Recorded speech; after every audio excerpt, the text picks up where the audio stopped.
बक्सर में अवैध कब्जे और जमीन हड़पने के मामलों को लेकर शुक्रवार को एक प्रतिनिधि मंडल अंचलाधिकारी से मिला।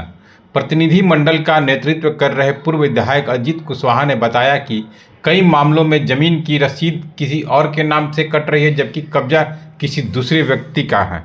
शहर के अंदर जमीन विवाद बहुत बड़े लंबे समय से चल रहा है, तो उसी को लेकर के हम लोग यहाँ आए हुए हैं ताकि ज़मीन का नापी कराया जाए। ये अमर उपाध्याय जी हैं, जानते ही हैं आप इनको, इनके पिताजी राजनकांत उपाध्याय जी, जिनका 17 कट्ठा ज़मीन गायब हो गया है। उसी ज़मीन का नापी करने के लिए हम लोग आवेदन दिया है और सीओ साहब से हमने आग्रह किया है कि आप जांच करा करके जितना जल्दी हो नापी के लिए आदेश निकालना है। सीओ साहब के द्वारा क्या कहा गया, क्या कुछ उन्होंने कहा है कि ठीक है, नापी का आदेश निकालेंगे। अब जिस दिन नापी का आदेश निकलेगा उस दिन उसको जाँच कराया जाए।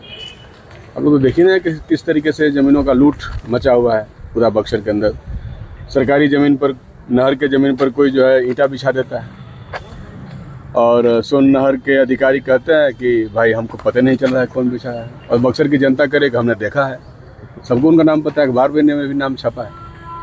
तो इसलिए वही चल रहा है कि समर्थ के का दोष घोष है। उन्होंने जिला अधिकारी महोदय को भी दिया है।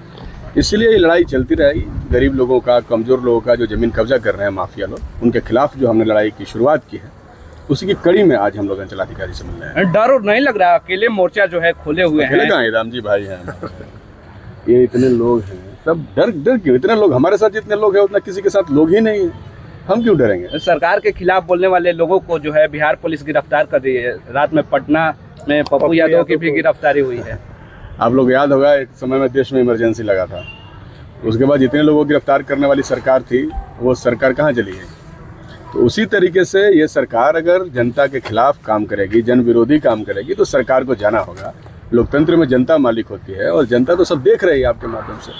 तो जो भी जुल्म और अत्याचार जनता के ऊपर हो रहे हैं उसके खिलाफ लड़ने वाले लोगों के साथ ही जनता होती है। इसलिए जनता के पास सारी शक्तियाँ हैं और जनता निर्णय लेगी आने वाले समय में। जो है लोगों के द्वारा बताया गया कि फेबर ब्लॉक कौन बिछाया है, लेकिन अधिकारी जो है अभी जांच में ही जुटे हुए हैं। उन्हें पता नहीं लग पा रहा है कि फेबर ब्लॉक बिछाया कौन है। गरीब आदमी को उजाड़ने के लिए उनको जांच नहीं करना पड़ता है। झोपड़ी वहाँ से उजाड़ दिया गया कि भाई अतिक्रमण किए हुए हैं, तो झोपड़ी हटा के महल वालों का अतिक्रमण करवाया जा रहा है। हम तो इसके खिलाफ लड़ ही रहे हैं और हम ये भी कहेंगे कि भाई जितना जल्द हो। डीएम ने एफआईआर का आदेश दिया है, तो डीएम साहिबा के आदेश की अवहेलना हो रही है, ये भी बहुत गलत बात है। इसलिए तुरंत एफआईआर होना चाहिए, कार्रवाई होनी चाहिए। इस तरीके से अन्याय कैसे होगा? अन्याय के खिलाफ तो किसी न किसी को खड़ा ही होना होगा। हम लोग ने अन्याय के खिलाफ लड़ने का संकल्प लिया है और हम लोग लड़ रहे हैं और इसको मंजिल तक पहुंचाएंगे।